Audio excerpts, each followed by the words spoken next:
नमस्कार साथियों, मैं बबलू धाकड़ स्वागत करता हूं आप सभी का धरणीधर एग्रो क्लासेज के ऑनलाइन प्लेटफॉर्म पर। साथियों, आज हम चर्चा करने वाले हैं मृदा विज्ञान के अंदर मृदा के भौतिक गुणों के बारे में हम आज चर्चा करने वाले हैं। ये जो मृदा के जो भौतिक गुण होते हैं, ये इसकी परिभाषा क्या होती है, इसके अंदर कौन कौन से मृदा के भौतिक गुण आते हैं, उन सभी के बारे में हम आज चर्चा करने वाले हैं। तो आइए स्टार्ट करते हैं मृदा के भौतिक गुणों के बारे में। इसको पढ़ने से पहले ये जो सेशन है किन किन विद्यार्थियों के लिए महत्वपूर्ण है, तो हम बात करें सबसे पहले 11th और 12th के अंदर जो एग्रीकल्चर के जो स्टूडेंट होते हैं उनके लिए ये काफ़ी इंपॉर्टेंट है, क्योंकि सोयल साइंस के अंदर ये अलग से चैप्टर दे रखा है और उनके जो एग्रीकल्चर की जो बुक आती है उसके अंदर भी अलग से चैप्टर दे रखा है, तो उनके लिए इंपॉर्टेंट है। और साथ ही साथ में ये हमारे मुख्य रूप से जेट की तैयारी करने वाले, ICAR के लिए तैयारी करने वाले, BHU की तैयारी करने वाले, और साथ ही साथ में हम बात करें सुपरवाइजर, जो प्रतियोगी परीक्षाओं की बात करें तो एग्रीकल्चर सुपरवाइजर हो गया। इसके अतिरिक्त हम बात करें AAO हो गया, AO हो गया, जिनके अंदर सोयल साइंस पूछी जाती है, उन सभी के लिए ये आज का सेशन काफ़ी इंपॉर्टेंट होने वाला है। तो अपने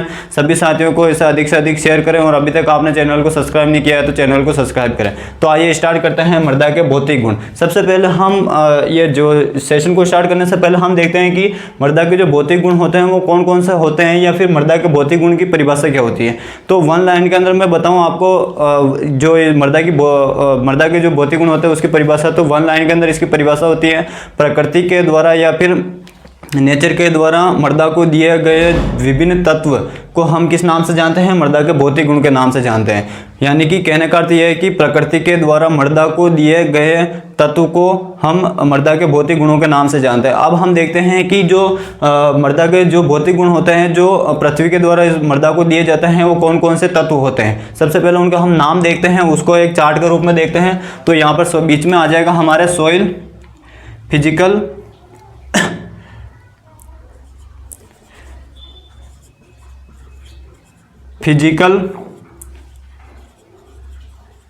प्रॉपर्टीज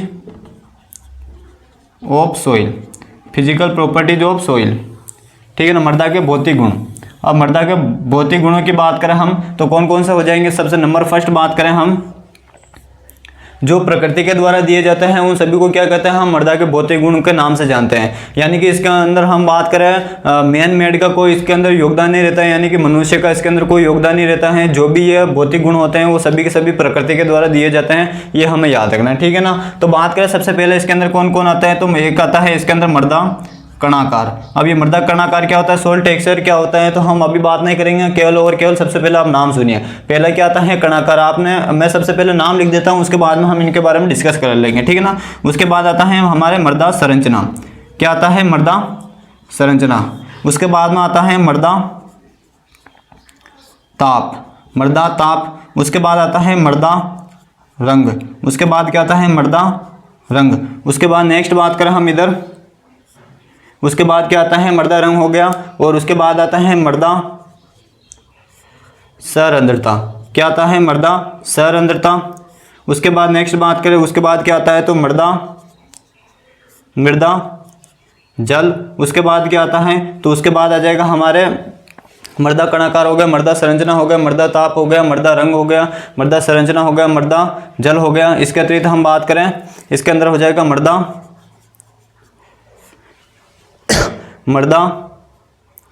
मृदा की, या फिर हम कह सकते हैं इसको प्रभावित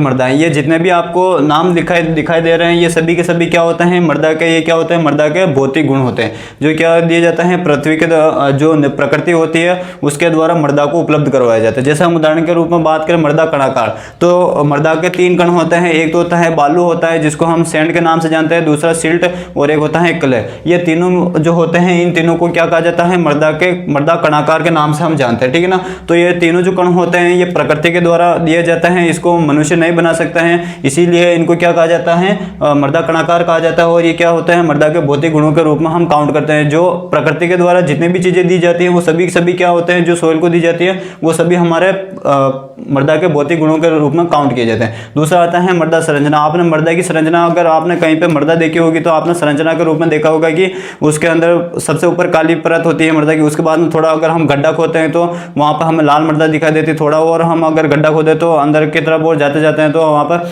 भूरी मृदा दिखाई देती है। तो अलग अलग लाल पीली प्रकार की हम अलग अलग प्रकार की मृदा दिखाई देती है, वो किस रूप में काउंट की जाती है, मृदा संरचना के रूप में की जाती है। ठीक है ना। अभी मृदा संरचना क्या होता है इसका हम डिटेल से एनालिसिस करेंगे, इन सभी को पर्टिकुलर एक एक टॉपिक के रूप में हम पढ़ेंगे। ठीक है ना। दूसरा आता है मृदा ताप। आप मृदा ताप आपने देखा होगा, जब हम सरफेस की बात करते हैं तो यहाँ पर थोड़ा जो सोइल का जो टेम्परेचर होता है वो अलग होता है। जैसे जैसे हम गड्ढा खोदते जाते हैं तो टेम्परेचर बढ़ता जाता है, क्योंकि उसके अंदर कार्बनिक पदार्थ की मात्रा बढ़ती जाती है, विघटन की मात्रा बढ़ती जाती है, और गहराई में जैसे जैसे जाते हैं तो CO2 की मात्रा बढ़ती जाती है, तो वो हमारा मृदा ताप हो जाएगा। उसके बाद में आता है मृदा रंग। आपने सोइल को जब भी देखा होगा सरफेस है तो जैसे हम गड्ढा खोदते हैं तो ऊपर हमें काले रंग की मृदा दिखाई देती है, जैसे गड्ढा खोदते हैं तो भूरी रंग की दिखाई देती है, कहीं पे हमें लाल रंग की मृदा दिखाई देती है, लेटराइट प्रकार की मृदा दिखाई देती है। तो वो जो मृदा जो रंग होता है वो हमारे फिजिकल प्रॉपर्टीज के अंदर आता है। ठीक है ना। उसके बाद बात करते हैं मृदा सरंध्रता। सरंध्रता का अर्थ होता है कि मृदा के अंदर कितना खाली स्थान है, उसे क्या कहा जाता है, सरंध्रता कहा जाता है। यह केवल सिंपल परिभाषा है, इसके हम डिटेल से वैज्ञानिक परिभाषा भी देखेंगे कि मृदा सरंध्रता की परिभाषा क्या होती है। तो हम इसके सरल भाषा में बात करेंगे। मृदा सरंध्रता कहता है किसे, तो जो मृदा के अंदर जो भी खाली जो जगह होती है जिसके अंदर ठोस और कार्बनिक पदार्थ अनुपस्थित होते हैं या खनिज लवण अनुपस्थित होते हैं, उसे हम मृदा सरंध्रता कहते हैं। और इसके अंदर मुख्य रूप से हमारे जल और वायु पाई जाती है। क्या पाई जाती है, जल और वायु पाई जाती है। और जो पौधों को पोषक तत्व प्राप्त होते हैं वो सरंध्रता के रूप में प्राप्त होते हैं, यानी कि जल और हवा के माध्यम से प्राप्त होते हैं। उसके बाद में आता है मृदा जल, यानी कि मृदा जल अलग अलग प्रकार का होता है। केसी जल अलग होता है, आर्द्रताग्राही जल अलग होता है, और गुरुत्वीय जल अलग होता है। तो वो जो मृदा के अंदर जो जल पाया जाता है वो भी हमारे क्या होता है, प्रकृति के द्वारा ही दिए जाते हैं। आर्टिफिशियल रूप से हम उसको एक जगह से दूसरी जगह स्थानांतरित जरूर कर सकते हैं, लेकिन उसको हम बना नहीं सकते। ठीक है ना। तो वो क्या आता है, मृदा जल आता है। उसके बाद में आता है प्रभावित मृदा। प्रभावित मृदाएं कौन कौन से हो गए, जैसे हम बात करें अम्लीय मृदा हो गए, क्षारीय मृदा हो गए, हमारे लवणीय क्षारीय मृदाएं हो गए, हमारे जलमग्न मृदा हो गए, दलदली मृदा हो गई। ये जितनी भी प्रभावित मृदाएं होती हैं ये मुख्य रूप से प्रकृति के द्वारा बनाई जाती है। इसके अंदर मनुष्य का कोई रोल नहीं रहता। अगर मनुष्य उनको बनाता भी है तो वो मुख्य रूप से वहां से कुछ ना कुछ चीज़ों को हटा देता है। जैसे हम उदाहरण के रूप में बात करें, अगर हमें दलदली मृदा बनानी है तो हम क्या करेंगे, वहां पर मुख्य रूप से ले जाकर पानी वहां पर छोड़ देंगे। अगर पानी ज़्यादा देर तक छोड़ देंगे तो वहां पर आने वाले समय में कुछ वर्षों के बाद में वहां पर दलदली मृदा बन जाएगी। तो उसके लिए जो दलदली जो मृदा बन रही है उसके पीछे का जो जिम्मेदार कारक है वो कौन सा हो जाएगा, जल हो जाएगा। तो जल है जो क्या है, प्रकृति की देन है। ठीक है ना। तो इसमें ये जितनी भी चीज़ें आपको दिखाई दे रही है ये मुख्य रूप से मनुष्य के द्वारा प्रेरित हो सकती है, लेकिन इसको मनुष्य बना नहीं सकता। और ऐसी जो मनुष्य नहीं बना सकता ऐसी चीज़ों को हम प्रकृति के द्वारा दी गई चीज़ों के रूप में जानते हैं। और अगर जो चीज़ें प्रकृति के द्वारा मृदा को दी जाती हैं उनको हम मृदा के भौतिक गुणों के नाम से जानते हैं। अगर यही क्रिया अगर मनुष्य के रूप में बात करें, अगर मनुष्य को अगर पृथ्वी के द्वारा कुछ चीज़ें दी जाती है तो वो हम उनको मानवीय तत्व के रूप में काउंट करते हैं, जिसके अंदर हमारे मुख्य रूप से पेड़ पौधे आ जाते हैं, जंतु आ जाते हैं, मुख्य रूप से सूक्ष्म जीव आ जाते हैं जो प्रकृति के द्वारा दिए जाते हैं। ठीक है ना। किसी न किसी रूप में प्रकृति के द्वारा जो चीज़ें दी जाती है वो उनका अनुरूप काउंट की जाती है। आप जिसको दे रहे हैं उसके आधार पर उसके गुणों के रूप में उनको काउंट किया जाता है। ठीक है ना। तो ये मुख्य रूप से ये इसके गुण होते हैं, और भी कई सारे गुण होते हैं उनको हम, एक आता है इसके अंदर मृदा घनत्व आता है, जिसके अंदर हम मुख्य रूप से स्थूल घनत्व और कार्बनिक घनत्व आता है, ये मुख्य रूप से आते हैं। तो जैसे जैसे हम इसको पढ़ते चलेंगे और कोई छोटा टॉपिक छूट जाएगा तो उसको हम डिटेल से जब पढ़ते चलेंगे तब वहाँ पर हम कवर कर लेंगे। ठीक है ना। तो ये होते हैं मृदा के भौतिक गुण कौन कौन से, कणाकार होते हैं, संरचना होती है, मृदा ताप होती है, मृदा रंग होते हैं, मृदा सरंध्रता, मृदा जल हो गए और प्रभावित मृदाएं हो गए। ठीक है ना। तो उसके अंदर आप नेक्स्ट बात करते हैं मृदा कणाकार की। जो मृदा कणाकार है इसको हम सॉइल टेक्सचर के नाम से जाना जाते हैं। जो कणाकार जो होते हैं इसके बारे में मैंने आपको डिटेल से पढ़ाया हुआ है इसी मेरे यूट्यूब चैनल पर धरणीधर एग्रो क्लासेज के ऑनलाइन जो ये धरणीधर एग्रो क्लासेज का जो यूट्यूब चैनल है इसके ऊपर ऑलरेडी डला हुआ है सॉइल साइंस का एक अलग से प्लेलिस्ट बना रखी है। उस प्लेलिस्ट के अंदर आपको फिजिकल प्रॉपर्टीज के अंदर मिल जाएगा कि ये मृदा कणाकार क्या होता है। इसको मैंने डिटेल से पढ़ा रखा है कि इसका वर्गीकरण किसने किया था। तो इसका वर्गीकरण किया था हमारे international society of soil science के द्वारा। इसको 4 भागों में विभाजित किया गया था। उनके कणों का आकार भी हमने देखा था, और साथ ही साथ में ये किस प्रकार का गुण होता है मृदा का, तो स्थायी गुण होता है वो भी हमने देखा था। और इसके अलावा हमने इसको प्रभावित करने वाले कौन कौन से कारक होते हैं उन सभी के बारे में हमने डिटेल से एनालिसिस किया हुआ है। तो वो वहाँ जाकर आप इसको देख सकते हैं। आज के सेशन में हम मृदा संरचना के बारे में डिटेल से एनालिसिस करेंगे। ठीक है ना। तो इसका फटाफट से आप स्क्रीनशॉट लीजिए। उसके बाद में हम मृदा के भौतिक गुण के अंदर पढ़ने वाले हैं, मृदा संरचना के बारे में पढ़ते हैं। मृदा के संरचना के बारे में हम पढ़ने वाले हैं। तो इसके अंदर आ जाएगा हमारे मृदा संरचना। क्या हो जाएगा, मृदा संरचना, या फिर इसी को हम कहते हैं सॉइल स्ट्रक्चर।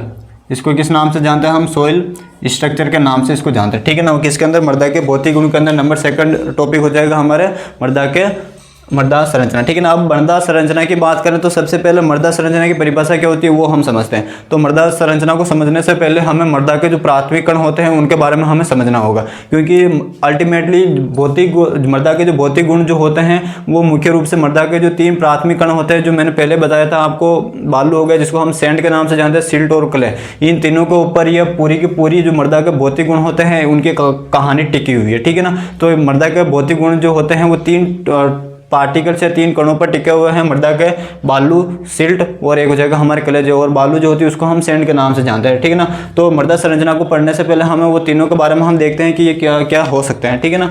तो इसके अंदर हमारा हो जाएगा पहला जो मृदा के प्राथमिक कण, मृदा के प्राथमिक कण, ठीक है ना। मृदा के प्राथमिक कण कौन कौन से होते हैं, तो एक तो होता है सैंड, एक होता है सिल्ट और एक होता है क्ले, ठीक है ना। ये तीनों क्या होते हैं, मृदा के प्राथमिक कण होते हैं, और जितनी भी प्रकार की मृदा होती है उनका जो निर्माण होता है वो इन तीनों कणों से मिलकर बनता है, ठीक है ना। तो अलग अलग प्रकार की, जैसे हम बात करें लाल मृदा जो होती है उसके अंदर होते तो ये तीनों कण होते हैं, लेकिन इनका उसका लाल मृदा के अंदर या लेटराइट मृदा के अंदर इनका प्रतिशत बदल जाता है, कि किसी में हो सकता है सैंड जो होती है वो 80% हो, किसी में हो सकता है जो सिल्ट जो होती है वो 40% हो, किसी में हो सकता है क्ले जो होती है वो हमारे 90% हो। तो वो अलग अलग प्रकार की जो मृदा होती है उसके अंदर इन तीनों का प्रतिशत अलग अलग होता है, लेकिन हर एक मृदा के अंदर तीनों कण उपस्थित जरूर होंगे, ये हमें पता होना चाहिए, ठीक है ना। तो हम बात कर रहे थे मृदा संरचना के अंदर, जो मृदा संरचना के अंदर प्राथमिक जो कण होते हैं इन तीनों का व्यवस्था,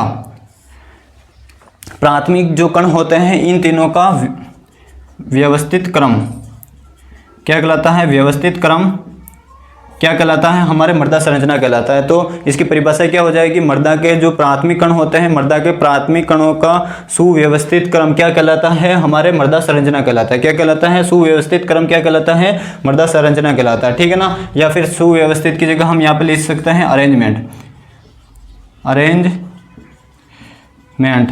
सीरीज, ठीक है ना। अरेंजमेंट सीरीज को क्या कहा जाता है, उसको हम सॉइल स्ट्रक्चर के नाम से जानते हैं, यानी कि मृदा के प्राथमिक कणों का सुव्यवस्थित क्रम क्या कहलाता है, मृदा संरचना कहलाता है। क्या कहलाता है, मृदा संरचना कहलाता है। तो परिभाषा हम देख लेते हैं, मृदा के प्राथमिक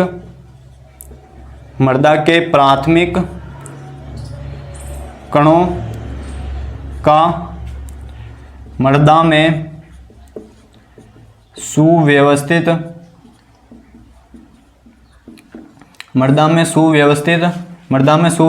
क्रम मृदा संरचना कहलाता है। क्या कहलाता है, मृदा संरचना कहलाता है। क्या कहलाता है, मृदा संरचना कहलाता है, यह हमें याद रखना, ठीक है ना। मृदा संरचना कहलाता है, यह हमें याद रखना। तो उम्मीद आप सभी को समझ में आ गया होगा कि मृदा संरचना की परिभाषा क्या होती है। और हम बात करते हैं, इससे पहले हमने पहले वाले सेशन में मृदा कणाकार के बारे में पढ़ा था। तो मृदा कणाकार की परिभाषा क्या होता है, तो मृदा के जो प्राथमिक कण होते हैं उनका अपेक्षित घनत्व ही क्या कहलाता है, मृदा कणाकार कहलाता है। तो याद रखना, दोनों में आएगा, प्राथमिक कण तो आएंगे, लेकिन उसके अंदर अपेक्षित घनत्व आता है, और इसके अंदर मृदा संरचना के अंदर इन तीनों का क्या आता है, सुव्यवस्थित क्रम आता है। सुव्यवस्थित क्रम का अर्थ होता है, सबसे पहले हमारे सैंड होगा, उसके बाद सिल्ट होगा, उसके बाद में क्ले होगा। अगर हम काली मृदा की बात करें तो काली मृदा होती है या ब्लैक सॉइल होती है, उसके अंदर सबसे पहले हमारे क्ले आ जाएगा, फिर सिल्ट आ जाएगा, फिर हमारा मुख्य रूप से सैंड आ जाएगा, ठीक है ना। तो इस प्रकार से इनका अरेंजमेंट जो होता है उसी को हम क्या नाम देते हैं, मृदा संरचना नाम देते हैं। जो अब अलग अलग प्रकार की जो मृदा होती है उन्हीं के नाम के आधार पर इनको मृदा संरचना को अलग अलग नाम दिया जाता है। जैसे हम बात करें, जो काली मृदा जो होती है उसको हम काली मृदा संरचना के नाम से जानते हैं, जिसके अंदर मुख्य रूप से क्ले और सिल्ट की अधिक प्रधानता होती है, ठीक है ना। तो अलग अलग प्रकार की सॉइल के अंदर इन तीनों की प्रधानता अलग अलग होती है और घटती बढ़ती रहती है, ठीक है ना। तो इसी को कहते हैं मृदा संरचना। अब ये जो मृदा संरचना जो होती है इसको एक अन्य नाम से भी जाना जाता है, वो नाम हमें पता होना चाहिए, ठीक है ना। उसके बारे में हम देखते हैं। मृदा संरचना जो होती है, इसको जो मृदा संरचना होती है, मृदा संरचना को की ऑफ फर्टिलिटी कहते हैं, की ऑफ फर्टिलिटी, या फिर हम कह सकते हैं मृदा संरचना को क्या कहा जाता है, मृदा संरचना को उर्वरता की कुंजी कहा जाता है। अब ये उर्वरता की कुंजी क्यों कहा जाता है, तो उसके पीछे का हम मुख्य रूप से कारण देखते हैं। की ऑफ फर्टिलिटी कहते तो हैं, लेकिन कारण क्या है इसका, तो कारण मुख्य रूप से हो जाएगा, अभी हमने मृदा संरचना के 3 कण देखे थे, कौन कौन से, सैंड, सिल्ट और क्ले, इन तीनों के बारे में हमने देखा था। तो ये तीनों जो होते हैं ये हर एक प्रकार की मृदा में पाए जाते हैं, और ये जिस मृदा के अंदर पाए जाएंगे, जैसे हम बात करें काली मृदा की बात करें तो उसके अंदर सिल्ट और क्ले की प्रधानता ज़्यादा होती है। तो और सिल्ट और क्ले के अंदर जो होते हैं वो इन तीनों के अंदर जितने भी पौधे के जो भी आवश्यक पोषक तत्व होते हैं वो इन तीनों कणों के साथ में मिश्र रहते हैं या फिर चिपके रहते हैं, या उनकी जो सतह होती है उनके सापेक्ष चिपकी रहती है। तो इन्हीं की वजह से यह जो तीन जो कण होते हैं इन पर सारे के सारे पोषक तत्व चिपके रहते हैं, और जो पौधे की जो जड़ें होती हैं वो भी इन्हीं तीन प्राथमिक कणों के अंदर से होकर गुजरती हैं, जो वहाँ से वो जल का अवशोषण करती है, खनिज लवणों का अवशोषण करती हैं, वहाँ से ऑक्सीजन का अवशोषण करती हैं, जड़ें जो होती है वो ऑक्सीजन का अवशोषण करती है, गैसों का विनिमय होता है। तो सारी की सारी जो क्रिया होती है वो इन तीन प्राथमिक कणों के पीछे के कहानी होती है। जो पौधों के अंदर जितने भी मेटाबॉलिक क्रियाएं होती है जिसके अंदर उनके पोषक तत्वों का अवशोषण हो रहा है, वाष्प जल का अवशोषण हो रहा है, खनिज लवणों का अवशोषण हो रहा है, तो वो जो अवशोषण हो रहा है उसके पीछे का जो मुख्य कारण है वो ये तीन प्राथमिक कण होते हैं। कौन कौन से हमारे मुख्य रूप से, एक तो सैंड होता है, सिल्ट होता है और क्ले होता है। इन तीनों प्राथमिक कणों के ऊपर ही हमारे पोषक तत्व होते हैं जो चिपके रहते हैं। जल जो होता है इन तीनों कणों के मध्य में स्थित रहता है। वायु जो होती है इन तीनों कणों के मध्य उपस्थित रहती है, और इन सभी की वजह से पौधे अपनी वृद्धि कर पाते हैं। तो इसी कारण से इनको की ऑफ फर्टिलिटी कहा जाता है, सॉरी की ऑफ फर्टिलिटी कहा जाता है। जो मृदा संरचना होती है उसको की ऑफ फर्टिलिटी कहा जाता है, क्योंकि अगर हम इसके अंदर निराई गुड़ाई कर देंगे, जो सोइल संरचना होती है, मृदा संरचना जो होती है, उन तीनों कणों को हम क्या करेंगे, अगर गहरी निराई गुड़ाई करके उनको हम पलट देंगे तो उनका पूरा जो सिस्टम होता है, मृदा संरचना जो होती है वो पूरी तरह से बिगड़ जाती है। और कार्बनिक पदार्थ डाल देंगे तो उसकी वजह से भी जो मृदा संरचना हो जाती है उसके अंदर परिवर्तन आ जाता है। जलवायु यानी कि अत्यधिक तीव्र वर्षा और अत्यधिक तीव्र हवा की वजह से जो मृदा के जो कण होते हैं वो उड़कर चले जाते हैं, तो मृदा संरचना बिल्कुल खराब हो जाती है, और साथ साथ में पोषक तत्वों भी अपने साथ में लेकर चले जाते हैं। तो उसकी वजह से पोषक तत्वों की बहुत ज़्यादा कमी हो जाती है। इसी कारण से मृदा संरचना को क्या कहा जाता है, की ऑफ फर्टिलिटी कहा जाता है। की ऑफ फर्टिलिटी कहा जाता है, ये हमें मुख्य रूप से पता होना चाहिए। तो उम्मीद है आप सभी को कारण समझ में आ गया होगा कि इसका मुख्य रूप से कारण क्या है, ठीक है ना। तो वो कारण आप यहाँ पर लिख लेना। तो इसको की ऑफ फर्टिलिटी कहा जाता है। इंपॉर्टेंट है, काफ़ी इंपॉर्टेंट है। एग्जाम के अंदर सीधा सीधा प्रश्न बन सकता है कि निम्न में से मृदा के भौतिक गुणों में से किसको मृदा उर्वरता की कुंजी के नाम से जाना जाता है, तो वो हो जाएगा हमारे मृदा संरचना हो जाएगा। क्या हो जाएगा, मृदा संरचना हो जाएगा। ये हमें याद रखना, ठीक है ना। तो इसको 5 स्टार से आप सम्मानित करना, इसको आप 5 स्टार से सम्मानित करना, ठीक है ना। इसका स्क्रीनशॉट लीजिए, उसके बाद में हम थोड़ा और आगे बढ़ते हैं। अब चलो यहीं पर हम देख लेते हैं मृदा संरचना से रिलेटेड कुछ जो बातें होती है वो हमें पता होना चाहिए, ठीक है ना। तो बात करें सबसे पहले जो मृदा संरचना के अंदर जो ये जो सुव्यवस्थित जो क्रम होता है, ये जो सुव्यवस्थित जो क्रम होता है ये किसका सुव्यवस्थित क्रम होता है, समुच्चय का होता है। समुच्चय का सुव्यवस्थित क्रम होता है, ठीक है ना। अब ये जो समुच्चय होता है, इस समुच्चय में क्या क्या होता है, तो इस समुच्चय के अंदर मृदा के जो तीनों जो कण थे वो पाए जाते हैं। ये तीनों कण एक आपस में मिलकर एक समुच्चय का निर्माण करते हैं, और इस समुच्चय को जो ये समुच्चय होता है, ये समुच्चय का सुव्यवस्थित क्रम ही क्या कहलाता है, हमारे मृदा संरचना के नाम से जाना जाता है, ठीक है ना। तो ये जो समुच्चय होता है, ये समुच्चय मृदा संरचना के अंदर 3 प्रकार से बन सकता है, ठीक है ना। 3 प्रकार से बन सकता है, तो उसी के आधार पर इसको अलग अलग नाम से जाना जाता है। अगर बात करें ये जो समुच्चय जो होता है, यह जो समुच्चय जो होता है, ये समुच्चय अगर प्राकृतिक रूप से बनता है, यानी कि अभी मैंने बताया था अगर नेचर के अकॉर्डिंग बन रहा है, नेचर के द्वारा बन रहा है, अगर कितना ही समय लग रहा है, चाहे 10 वर्ष लग रहे हैं, 20 वर्ष लग रहे हैं, अगर उसमें प्रकृति के द्वारा ये समुच्चय बन रहा है, तो इसको हम किस नाम से जानते हैं, पेड्स के नाम से जानते हैं। किस नाम से जानते हैं इसको, पेड्स के नाम से जाना जाता है, ठीक है ना।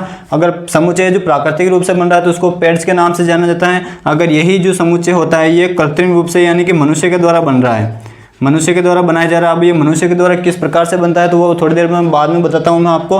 कृत्रिम रूप से बनता है तो उसको हम कोल्ड या डेले के नाम से जानते हैं, डेला कोल्ड के नाम से इसको जाना जाता है। और यही अगर जो समुच्चय जो होता है ये अगर बिल्कुल और बारीक बारीक टुकड़ों में टूट जाता है तो टूटा हुआ जो समुच्चय होता है उसको किस नाम से जाना जाता है, तो उसको हम फ्रेगमेंट के नाम से जानते हैं। किस नाम से जानते हैं, फ्रेगमेंट। इसको किस नाम से जाना जाता है, मेंट के नाम से जाना जाता है, ठीक है ना। तो अब हम देखते हैं इन तीनों का अर्थ देखते हैं। प्राकृतिक रूप से तो आपको समझ में आ ही गया होगा कि प्राकृतिक रूप से अगर किसी मृदा के अंदर तीनों प्राथमिक कण मिलकर एक समुच्चय बना रहे हैं तो वो हमारे पेड्स के नाम से जाना जाता है। अगर हम मुख्य रूप से अगर आपने खेतों के अंदर देखा होगा, हम क्या करते हैं, गहरी ग्रीष्मकालीन गहरी जुताई करते हैं, निराई गुड़ाई करते हैं, तो उस समय बड़े बड़े ऐसे ढेले बन जाते हैं, मिट्टी के बड़े बड़े ढेले बन जाते हैं। उस ढेले को क्या नाम देते हैं, कृत्रिम रूप से बना हुआ समुच्चय नाम देते हैं। और वो जो कृत्रिम रूप से बना हुआ जो समुच्चय होता है उसको ढेला या फिर कोल्ड के नाम से जाना जाता है। और ये जो कृत्रिम रूप से बना हुआ जो ढेला होता है, ये अगर बड़ा होता है और उसके बाद में इसका ऊपर हम इसको खेत को समतल करने के लिए अगर पाटा चला देते हैं, या फिर जो जिसको हम देसी भाषा में हंवार के नाम से जानते हैं, देसी भाषा में उसको किस नाम से जाना जाता है, हंवार के नाम से जाना जाता है। तो अगर वो चला देते हैं जिसकी वजह से खेत क्या हो जाता है, समतल हो जाता है। तो उसकी वजह से क्या होता है, जो बड़े जो ढेले होते हैं वो छोटे छोटे टुकड़ों में टूट जाते हैं, छोटे छोटे टुकड़ों में टूट जाते हैं। तो ऐसे समुच्चय को क्या नाम दिया जाता है, फ्रेगमेंट नाम दिया जाता है। क्या नाम दिया जाता है, फ्रेगमेंट नाम दिया जाता है। तो उम्मीद है आप सभी को समझ में आ गया होगा कि समुच्चय जो होता है वो मृदा संरचना के अंदर तीन प्रकार से बन सकता है, प्रकृति के द्वारा, कृत्रिम माध्यम से, और कृत्रिम माध्यम से बनने के बाद में उसको अगर हम खेत को समतल कर रहे हैं तो उसके माध्यम से बना हुआ जो टुकड़ा होता है उसको हम फ्रेगमेंट के नाम से जानते हैं। किस नाम से जानते हैं, फ्रेगमेंट के नाम से जानते हैं। तो इसका फटाफट से आप स्क्रीनशॉट लीजिए। उसके बाद में हम मृदा संरचना के जो प्रकार होते हैं उसके बारे में हम चर्चा करते हैं। मृदा संरचना के प्रकार के बारे में हम चर्चा करते हैं। फटाफट से स्क्रीनशॉट लीजिए इसका। मृदा संरचना के प्रकार के बारे में हम देखते हैं ये परिभाषा। और ये जो मैंने यहाँ पर आपको जो शब्द लिखा है, ये शब्द काफ़ी इंपॉर्टेंट है, इसके बारे में सीधे सीधे प्रश्न पूछे जाते हैं, ठीक है ना। अब हम देखते हैं मृदा संरचना के प्रकार, टाइप्स ऑफ सॉइल स्ट्रक्चर, ठीक है ना। तो मृदा संरचना के कितने प्रकार होते हैं, 4 प्रकार होते हैं। उसके 4 प्रकार कौन कौन से होते हैं, तो ये मुख्य रूप से एक तो होता है प्लेटी, प्रिज्म, ब्लॉकी, और एक हो जाएगा हमारे गोलाकार, या इसको हम स्फेरिकल के नाम से जानते हैं, ठीक है ना। तो उसकी ट्रिक क्या हो जाएगी, आपने मुख्य रूप से पबजी गेम कई बार खेला होगा, पबजी गेम आपने कई बार खेला होगा। लॉकडाउन के अंदर ज़्यादातर जो लड़के होते हैं वो पबजी गेम खेल कर ही अपना टाइम स्पेंड करते थे। और आज भी कई सारे स्टूडेंट जो लोग होते हैं वो पबजी गेम खेलते हैं। तो वो पबजी गेम आप खेलने के लिए अपने मनोरंजन के उपयोग में लेते हैं, और मैं पबजी का जो उपयोग है वो पढ़ाई के लिए, मृदा संरचना को याद करने के लिए, उसके प्रकार को याद करने में उपयोग में लेता हूँ, ठीक है ना। तो वो अपने ऊपर डिपेंड है कि व्यक्ति या जो भी पढ़ाई कर रहा है, कुछ भी कर रहा है, तो वो उसको किस वे में ले रहा है वो व्यक्ति के ऊपर डिपेंड करता है, ठीक है ना।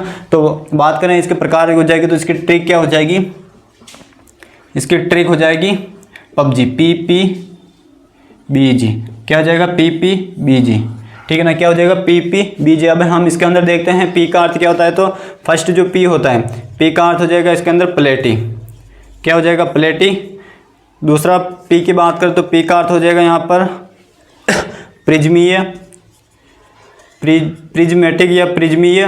नंबर 3 की बात करें, B का अर्थ क्या हो जाएगा, तो यहाँ पर B का अर्थ हो जाएगा ब्लॉकी, ब्लॉकी।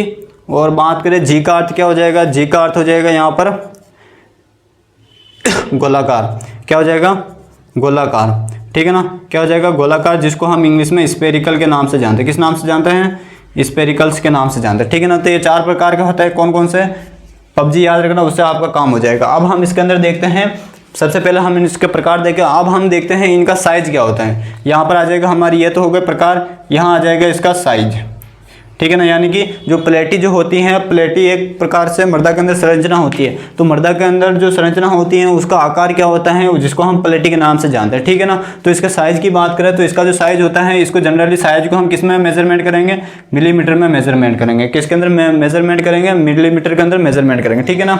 तो बात करें प्लेटी की, तो इसका जो आकार होता है वो होता है 1 से लेकर 10 mm यानी कि मिलीमीटर तक होता है, 1 से लेकर 10 मिलीमीटर तक होता है। प्रिज्म की बात करें तो प्रिज्म का जो आकार होता है वो होता है 10 से लेकर 100 मिलीमीटर तक होता है, 10 से लेकर 100 मिलीमीटर। ब्लॉकी की बात करें तो ये होता है 5 से लेकर 50 मिलीमीटर, 5 से लेकर 50 मिलीमीटर। और जो स्फेरिकल या गोलाकार जो होती है ये होती है 1 से लेकर 10 मिलीमीटर तक होती है, 1 से लेकर 10 मिलीमीटर तक होती है। ये हमें याद रखना, ठीक है ना। तो आप इसको याद कैसे रखोगे, फर्स्ट और लास्ट जो है वो 1 से 10 mm तक है, बीच वाला हो जाएगा 10 से 100 mm और एक बचा हुआ जो बी हो जाएगा वो हमारा मुख्य रूप से 5 से लेकर 50 मिलीमीटर तक हो जाएगा, ठीक है ना। अब हम इसकी विशेषताओं की बात करते हैं। जो प्लेटी, प्रिज्मीय, ब्लॉकी और जो दानेदार या गोलाकार जो होती है ये कौन से क्षेत्र में पाई जाती है? सेमी एरिड में पाई जाती है, एरिड में पाई जाती है या फिर ह्यूमिड एरिया के अंदर पाई जाती है? किस एरिया के अंदर पाई जाती है, किस क्षेत्र के अंदर पाई जाती है, वो हमें पता होना चाहिए, ठीक है ना।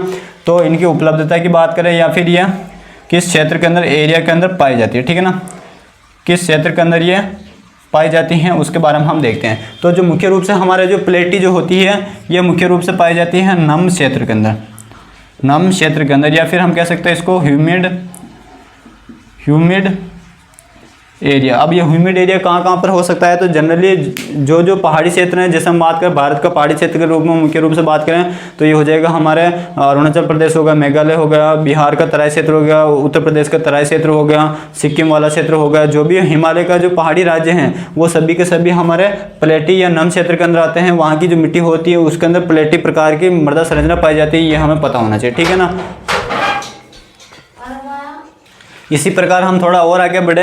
जो प्रिज्मीय जो मृदा संरचना का जो प्रकार होता है ये किस क्षेत्र के अंदर पाया जाता है? तो ये हमें मुख्य रूप से याद रखना है, यह है शुष्क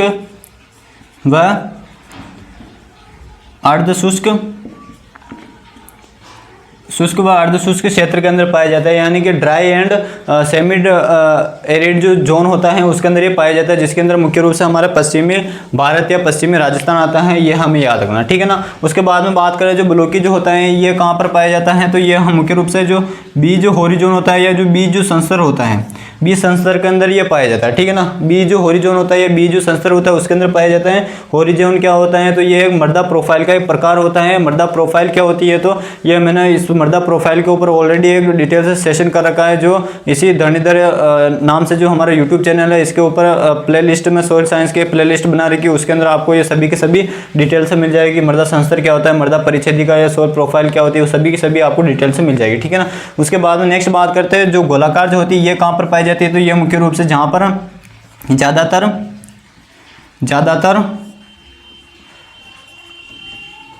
कृषि कार्य वाले क्षेत्र में पाई जाती है, कृषि कार्य वाले क्षेत्र में पाई जाती है। यानी कि कहने का अर्थ यह है कि ये कहाँ पर पाई जाएगी? तो जहाँ पर जो फसल उत्पादन जो होता है वो सबसे हाईएस्ट होता है, वहाँ पर हमारे गोलाकार या स्फेरिकल टाइप की मृदा संरचना पाई जाएगी, ठीक है ना। आप बात करें सबसे ज़्यादा उत्पादन कहाँ पर होता है? तो मुख्य रूप से उत्तर भारत में सबसे ज़्यादा उत्पादन होता है। जैसे बात करें गेहूँ का होगा उत्तर प्रदेश हो गया, मध्य प्रदेश होगा। चावल की बात करें तो पंजाब हो गया, हरियाणा हो गया। तो ऐसे जो क्षेत्र होते हैं वहाँ पर हमारे मुख्य रूप से गोलाकार या स्फेरिकल वाले जो मृदा संरचना होती है पाई जाती हैं। अब ये जो स्फेरिकल जो होती हैं मृदा गोलाकार जो संरचना होती है ये फिर दो प्रकार की होती है। फिर ये दो प्रकार की होती है, एक तो होती है ये मुख्य रूप से कैमरी, एक तो होती है कैमरी और एक होती है दानेदार या ग्रेन्यूल्स। एक तो होती है दानेदार और एक होता है कैमरी टाइप की, ठीक है ना। इसमें से जो ये दोनों प्रकार की जो होती है ये उपजाऊ होती है, लेकिन इन दोनों में से पूछा जाए कि निम्न में से कौन सी सबसे अधिक उपजाऊ होती है, तो जो कैमरी जो प्रकार की होती है ये सबसे अधिक उपजाऊ मृदा मानी जाती है, ठीक है ना। तो जो कैमरी जो होती है ये सबसे अधिक उपजाऊ प्रकार की मृदा मानी जाती है, जहाँ पर कृषि हेतु सर्वोत्तम ये मृदा होती है, ये हमें पता होना चाहिए, ठीक है ना। तो इसी के साथ में हमारे मृदा संरचना के जो प्रकार होते हैं वो कंप्लीट होते हैं। उम्मीद आप सभी को अच्छे से समझ में आ गया होगा। एक बार फिर से हम फटाफट से रिवीजन कर लेते हैं। आपको केवल और केवल ट्रिक याद रखनी है, PPBG पबजी हो जाएगा, P से प्लेटी, P से प्रिज्मीय, B से ब्लॉकी और G से ग्रेन्यूल्स या फिर गोलाकार या फिर स्फेरिकल हो जाएगा, ठीक है ना।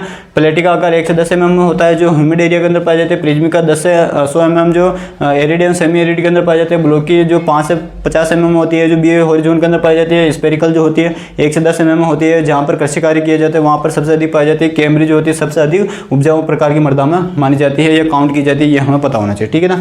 ये इतना होता है हमारे मृदा संरचना के प्रकार। अब हम थोड़ा और आगे बढ़ते हैं। अब हम देखते हैं जो मृदा संरचना जो होती है किस प्रकार का गुण होता है। जैसे हमने बात की थी जो सॉइल टेक्सचर जो होती है, यानी कि जो मृदा कणाकार जो होते हैं ये मुख्य रूप से हमारे एक स्थायी गुण होता है। यानी कि हमने देखा था मृदा कणाकार के 3 कणों से मिलकर बना होता है। एक होता है बालू, सिल्ट और क्ले होता है। इन तीनों का अपेक्षित अनुपात क्या कहलाता है? मृदा कणाकार कहलाता है। तो मृदा कणाकार कभी बदलता नहीं है, सेम तीनों प्रकार के रहते हैं। इनकी साइज जरूर ऊपर नीचे हो सकती है, छोटी बड़ी हो सकता है, लेकिन ये कभी बदलते नहीं है। तो जो कभी बदलता नहीं है वो स्थायी गुण होता है, लेकिन मृदा संरचना बदलती रहती है। अगर हवा का एक झोंका आया तो उसमें से ऊपरी परत को हटा के ले गया तो वो मृदा संरचना बदल जाएगी। हमने गहरी जुताई की तो वो बदल जाएगी। कार्बनिक पदार्थ हमने डाले तो वहाँ से वो बदल जाएगी। जीवाश्म पदार्थ हमने डाले तो उससे वो मृदा को उपजाऊ बनाएगी, तो जिससे मृदा संरचना बदलती रहती है। तो जो फिक्स नहीं होती है उसको हम अस्थायी गुण के रूप में काउंट करते हैं या टेम्परेरी कैरेक्टर के रूप में काउंट करते हैं। तो जो मृदा संरचना जो होती है वो किस प्रकार का गुण होता है? यह मृदा संरचना अस्थायी प्रकार का गुण होता है। किस प्रकार का गुण होता है? अस्थायी गुण होता है। यह भी हमें याद रखना है, ठीक है ना। जो एग्जाम पर्पज की दृष्टि से इंपॉर्टेंट है उसको हमें 5 स्टार से सम्मानित करना है, ठीक है ना। जो एग्जाम पॉइंट ऑफ व्यू से इंपॉर्टेंट है उनको हमें 5 स्टार से सम्मानित करना है। तो जो सॉइल टेक्सचर, सॉइल स्ट्रक्चर जो होती है ये हमारे अस्थायी गुण होते हैं। अब ये क्यों होते हैं अस्थायी गुण, उसके बारे में हम चर्चा करते हैं, ठीक है ना। फटाफट से स्क्रीनशॉट लीजिए, उसके बाद हम आगे बढ़ते हैं।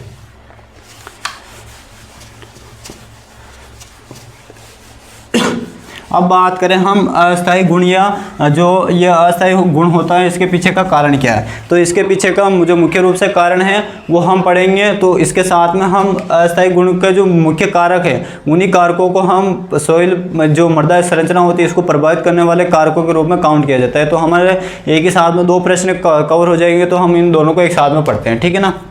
तो एक तो हो जाएगा मृदा संरचना को प्रभावित करने वाले कारक कौन कौन से? प्रभावित करने वाले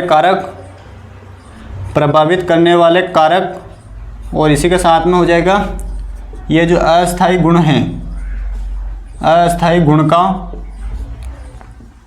कारण। अस्थायी गुण का क्या कारण है, ये दोनों हमारे एक साथ में कवर हो जाएगा, ठीक है ना। ये दोनों के दोनों जो प्रश्न हैं ये हमारे एक साथ में कवर हो जाएंगे। ये हमें डिटेल से इसके बारे में देखना है। तो सबसे पहले हम एक एक बिंदु पर चर्चा करते हुए आगे बढ़ेंगे। सबसे पहला आता है हमारे जलवायु। सबसे पहले क्या आता है? हमारे जलवायु। सबसे पहला आता है जलवायु। जलवायु की बात करें तो जलवायु के अंदर ये पूरा एक क्लाइमेट्रोलॉजी एक अलग से बड़ा चैप्टर होता है। इसके बारे में अभी हम डिटेल से एनालिसिस करेंगे कि जलवायु क्या होता है, जलवायु के अंदर कौन कौन से तत्व आते हैं, जलवायु का निर्माण किसके माध्यम से होता है, जलवायु का वर्गीकरण किस प्रकार से किया जाता है, किन किन वैज्ञानिकों के द्वारा कब कब इसका वर्गीकरण किया गया था। साथ ही साथ में राजस्थान की जो जलवायु होती है वो किस प्रकार की होती है, उसकी तुलना हम भारतवर्ष से करेंगे कि भारत के अंदर किस प्रकार की जलवायु पाई जाती है। और उसके बाद में ओवरऑल हम देखेंगे विश्व की जो जलवायु होती है उसके बारे में हम देखेंगे। तो ये ओवरऑल जो जलवायु जो होती है काफ़ी बड़ा टॉपिक होता है। उसके बाद में हम इसके बारे में हम फिलहाल कभी और दिन डिस्कशन करेंगे। फिलहाल वन लाइन में समझ लीजिए कि जो जलवायु जो होती है ये 2 टर्म से मिलकर बनी है, जल और वायु। जिसके अंदर क्या होता है, जलवायु के अंदर आ जाएगी हमारे जल के अंदर आ जाएगा वर्षा आ जाएगा। अगर अत्यधिक वर्षा हो रही है तो उसकी वजह से क्या होता है, ये अपने साथ में मिट्टी के कणों को बहा कर ले जाता है, जिसकी वजह से मृदा संरचना बदल जाती है और यह एक मृदा संरचना को प्रभावित करने वाला एक मुख्य रूप से कारक बन जाता है। अगर मृदा की परत से वो अपने साथ में मिट्टी के कणों को बहा कर ले जाएगा तो उस कंडीशन में क्या होगा, मृदा के जो प्राथमिक कण थे वो भी बहाकर चले जाएंगे और मृदा संरचना बदल जाएगी, जिसकी वजह से वो एक अस्थायी गुण या टेम्परेरी कैरेक्टर के रूप में वो काम करेगी। तो इसी के साथ में यह दोनों के रूप में काउंट करता है, यानी कि यह मृदा संरचना को प्रभावित भी करता है और साथ ही साथ में मृदा संरचना जो होती है उसको अस्थायी गुण के लिए भी ये जिम्मेदार हो जाता है, ठीक है ना। तो ये जलवायु हो जाएगा। और वायु की भी सेम ये कहानी, वायु भी क्या करती है, अत्यधिक तीव्र हवा चलेगी तो वो भी अपने साथ में मृदा के जो छोटे छोटे कण होंगे उनको उड़ा कर ले जाएगी, तो वो भी हमारे मृदा संरचना को प्रभावित करते हैं और अस्थायी गुण को जिम्मेदार करते हैं। उसके बाद में नेक्स्ट आता है हमारे जलवायु हो गया। उसके बाद में नंबर 2 आ जाएगा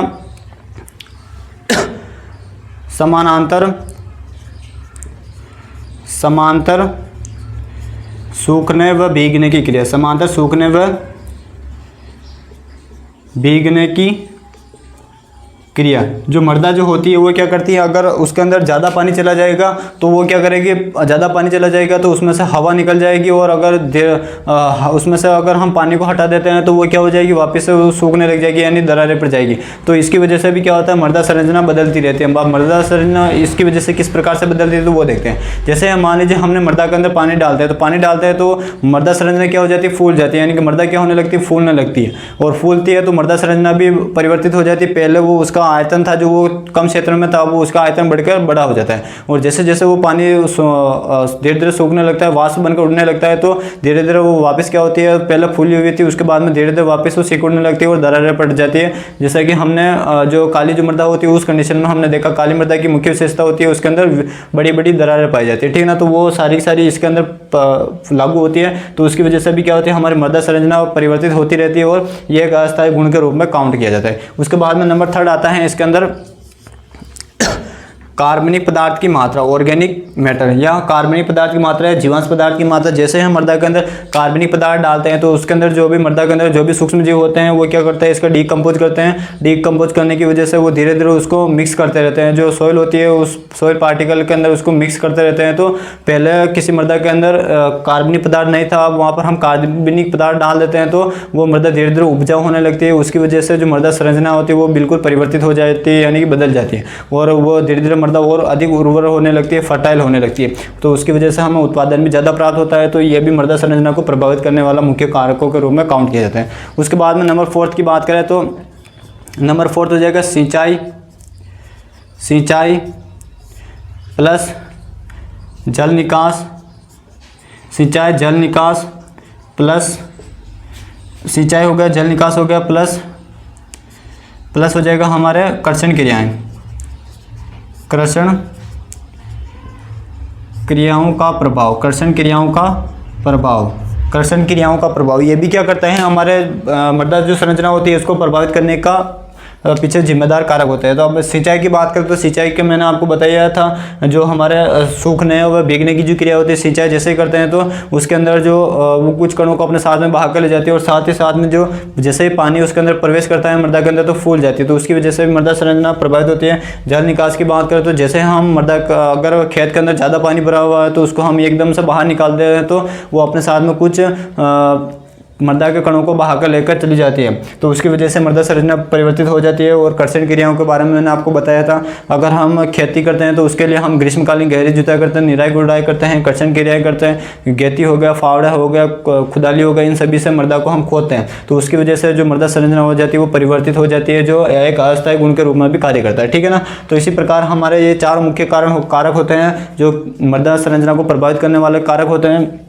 इसी के साथ में हमारे मृदा संरचना जो टॉपिक होता है वो यहाँ पर कंप्लीट होता है। इसमें छोटी छोटी जो चीज़ें होती है वो छूट गई होगी तो आप उसको बुक में से देख लेना। लगभग इसमें से 80% जो मटेरियल जो बुक के अंदर दे रखा है तो वो वहाँ यहाँ पर मैंने आपको अच्छे तरीके से सरल भाषा में और आसान भाषा में समझाने की पूरी कोशिश की है। और इसी के साथ में हमारा सेकंड जो टॉपिक होता है मृदा की भौतिक गुणों के अंदर, उसमें हमारे कवर होता है, पहला हमने मृदा कणाकार के बारे में देखा था और दूसरा हमने मृदा संरचना के बारे में विस्तार से इसका डिटेल से इसका एनालिसिस किया है, ठीक है ना। तो इसके अलावा अगर इससे जो भी कंपटीशन एग्जाम के अंदर जो भी प्रश्न पूछे होंगे वो हम जैसे ये हमारे टॉपिक कवर होता है मृदा के भौतिक गुण, उसके बाद में हम एक ऐसा सेशन लेकर आएंगे जिसके अंदर इस मृदा के भौतिक गुणों से रिलेटेड जितने भी प्रश्न बन सकते हैं एग्जाम के अंदर वो सारे के सारे हम यहाँ पर सोल्व करने की उनको कोशिश करेंगे, ठीक है। और डिटेल्स के साथ में उनका व्याख्यान के साथ में इसका सॉल्यूशन करेंगे हम। अगर आज का सेशन आपको अच्छा लगा हो तो अपने साथियों के साथ में से अधिक शेयर करें, और अभी तक आपने चैनल को सब्सक्राइब नहीं किया है तो चैनल को सब्सक्राइब करें। मिलते हैं नेक्स्ट क्लास में इसी उम्मीद, इसी उमंग, इसी जोश के साथ में। तब तक के लिए जय हिंद, जय भारत।